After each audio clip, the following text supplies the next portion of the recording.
Human makasulti si Jesus niini, mihangad siya sa langit, og miingon, Amahan, miabot na ang takna. Ipadayag ang himaya sa imong anak, aron ipadayag sa anak ang imong himaya. Kay gihatagan mo siyag katungod, ibabaw sa tanang tao, aron hatagan niyag kinabuhing dayon ang tanan nga imong gitugyan kaniya. Ug kini mao ang kinabuhing dayon, nga ang mga tao muila kanimo, nga mao ang bugtong matuod nga Dios ug kang Hesukristo nga imong gipadala. Gipadayag ko ang imong himaya dinhi sa kalibutan. Gihuman ko ang imong gipabuhat kanako. Karon amahan, pasidunggi ako diha sa imong presensya. Pinaagi sa dungog nga akong gihuptan, uban kanimo sa wala pa buhata ang kalibutan. Gipaila ko ikaw sa mga tao nga imong gihatag kanako gikan sa kalibutan. Imo sila ug gitugyan mo sila kanako. Gituman nila ang imong pulong. Ug karon nahibalo sila nga ang tanan nga gihatag mo kanako nagikan kanimo. Gihatag ko kanila ang mensahe nga imong gitugyan kanako ug kini gidawat nila.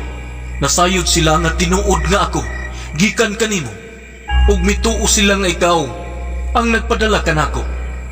Nagampo ako alang kanila. Wala ako magampo alang sa kalibutan, kundili alang sa mga tao nga imong gitugyan kanako, kay imo man sila. Ang tanang tao nga ako, imo, ug silang tanan nga imo, ako, ug ang akong himaya, gipadayag diha kanila.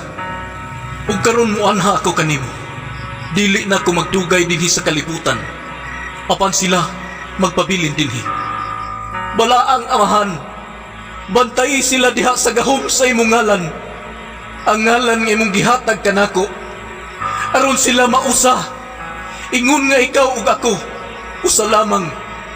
Samtang ako uban pa kanila, gibantayan ko sila pinaagi sa gahom sa imong ngalan, ang ngalan nga imong gihatag kanako. Gibantayan ko sila, ug walay usa kanila nga nawala gawas niadtong tao nga gikatakda nga mawala gayud, aron matuman ang kasulatan. Ug karon mo anha ako kanimo.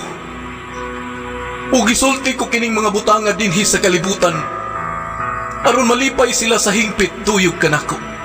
Gihatag ko kanila ang imong pulong.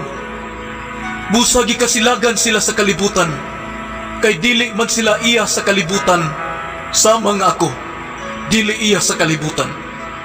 Wala ako maghangyo kanimo nga kuhaon mo sila gikan sa kalibutan, kundili nga bantayan mo hinuon sila batok sa yawa.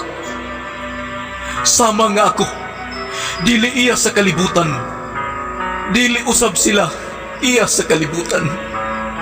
Balaan na sila diha sa kamatuuran, ang imong pulong kamatuuran. Gipadala ko sila sa kalibutan, sama nga ako imong gipadala nganhi sa kalibutan. Ug tungod kanila, gitugyan ko ang akong kaugalingon nga kanimo, aron maimo usab sila. Nagampo ako dili lamang alang kanila, kundili alang usab niadtong mutuo kanako tungod sa ilang mensahe. Nagampo ako nga mausa unta sila. Amahan, mausa unta sila dinhi kanato, sama nga ikaw ania kanako ug ako anaa kanimo, aron mutuo ang kalibutan nga ikaw mao'y nagpadala kanako. Gihatagan ko sila sa samang himaya nga imong gihatag kanako, aron sila mausa sa hingpit, ingon nga ikaw ug ako usara. Ako anaa kanila ug ikaw ania kanako, aron sila mausa ug sa ingon masayod ang kalibutan nga ikaw nagpadala kanako, ug nga nahigugma ka kanila, sama nga ikaw nahigugma kanako. Amahan, gihatag mo sila kanako, ug buot ko nga bisan asa ako, atuwa usab sila, aron makakita sila sa akong himaya, ang himaya nga imong gihatag kanako, kay nahigugma ka man kanako, bisan sa wala pa buhata ang kalibutan. Amahan nga matarong, ang kalibutan wala makaila kanimo, apan ako nakaila kanimo, ug kini sila nasayod nga ikaw ang nagpadala kanako.